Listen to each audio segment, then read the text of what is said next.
기초서양평가 우수작을 보겠습니다. 이번 문제는 해양생물의 특징을 활용하여 제품을 디자인하는 시험인데 어떤 관점에서 문제를 풀면 좋을까요? 일단 문제가 좌우로 나눠져 있죠. 좌측 같은 경우에는 대상을 사실적으로 표현하시오. 우측은 선택한 대상의 형태적, 기능적 특징을 활용하여 제품을 디자인하시오. 이렇게 나눠져 있어요.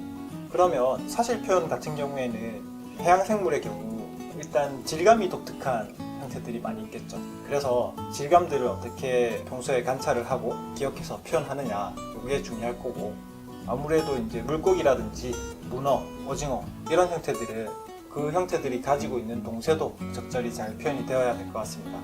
우측은 이것도 마찬가지로 평소에 생물들을 보면서 거기에 흥미로운 기능들 이런 것들을 많이 관찰하는 친구들이 좀 유리할 걸로 판단이 되는데, 그런 것들을 어떤 제품으로 만들어내느냐, 그 다음에 드러내고자 하는 주제가 채점자로 하여금 인식이 되느냐, 이런 것들이 중요하겠다라고 생각이 됩니다.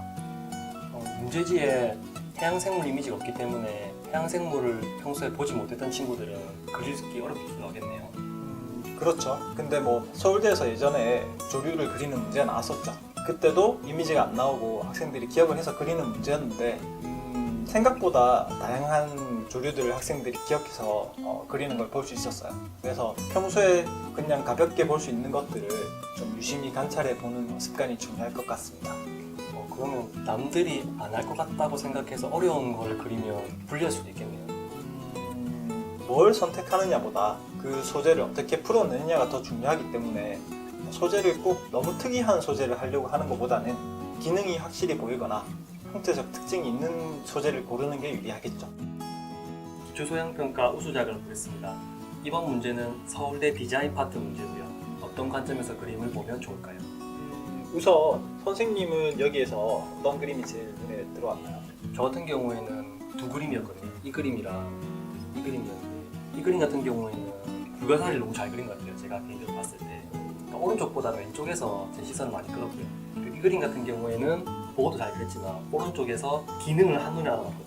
보니까 사람을 구조하는 건데 보고의 기능이 들어가서 지금 선생님이 말씀하신 부분에 거의 모든 답이 들어있는 것 같아요. 지금 이 그림 같은 경우에는 가을의 표현도 다소 조금 아쉽고 이 표현 자체도 조금 더 다듬어졌으면 하지만 대체적으로 큰 지적사항이 없다. 이 부분이 긍정적으로 보이는 문제풀이나 표현도 아쉽긴 하지만 저 정도면 잘 했어요.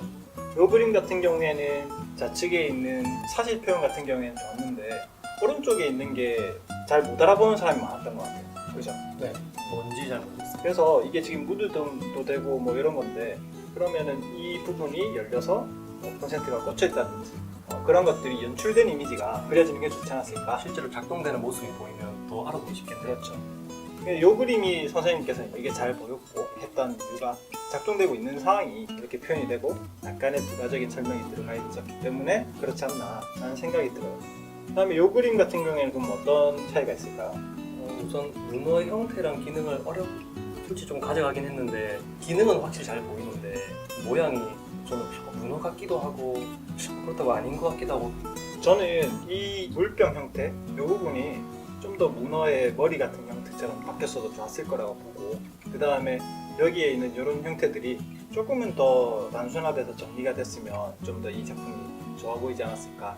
물론 지금 상태로도 좋긴 하지만 그런 부분은 좀 아쉬웠습니다. 그리고 제가 이번 평가상에서 제일 중요하게 생각하고 판단하게 된 게, 서울대는 원래 채점장에 몇천 장의 그림이 깔리는 시험입니다. 그러면 얼마만큼 자기가 뜻하는 바가 채점자에게 잘 전달이 되는가, 이 부분이 중요했던 것 같은데, 이 그림하고 같은 내용으로 그린 그림이 있는데 그 그림을 한번 비교하면서 보는 게 좋겠네요. 자, 보시죠. 이 작품인데 뭔지 한번 보세요. 알아봤나요? 뭔가 팔에 끼는 것 같긴 한데. 가방이라는 이야기도 있었어요. 자, 제가 이거를 설명을 드릴게요. 여기 팔에 이렇게 착용을 하고 지금 in, air, up 돼 있죠. 공기가 들어가면 구명의 기능을 가진 거예요. 똑같은 거예요. 이 친구는 손목에 꼈고 이 친구 같은 경우에는 팔에 착용을 해서 똑같은 형태를 가지고 있는 건데, 지금 보시면 그냥 이게 뭔지 모르는 상황에서 봤을 때 디자인적인 형태가 굉장히 현대적인 감성도 가지고 있고 뭐 잘못된 디자인은 아닌데 이 그림이 A에 못 올라온 이유가 가장 중요한 게 지금 보시는 바와 같이 어떤 내용인지 빨리 전달이 안 된다. 이런 부분이 굉장히 중요했던 부분인 것 같습니다. 아쉽게 A를 못 받은 작품이지만 그런 부분만 개선을 잘 하면 충분히 좋은 점수를 받을 수 있었을 것 같아서 한번 같이 비교를 해봤습니다. 실제로 작동되고 있는 모습을 보니까 이 그림은 확실히 뭔가 알 수 있겠는데 이 그림 같은 경우에는 아주 설명을 다 읽어보니까 아 저게 저런 기분을 가졌구나 라고 느낌이 오네요. 네, 그죠. 이게 아마 서울대 채점장에서는 그렇게까지 교수님들이 읽고 천천히 생각해주지 않을 거라 생각하기 때문에 아무래도 같은 내용이라 하더라도 이런 그림이 확실히 유리할 거라고 생각이 됩니다. 그리고 혹시 이 친구는 의도된 건가요? 보고의 이런 원형을 이용해서 오른쪽에 설명한 부분을 이렇게 풀었거든요. 물방울을 가져서 이런 부분도 좀 레이아웃적인 측면에서 괜찮다고 봐요. 뭐 의도는 학생한테 물어보지 않으면 알 수가 없겠죠. 근데 이런 원이 반복되어 있는 부분에서 이제 이야기하신 것처럼 화면의 레이아웃이나 이런 부분도 적절하게 잘 처리됐다라고 생각할 수 있을 것 같습니다.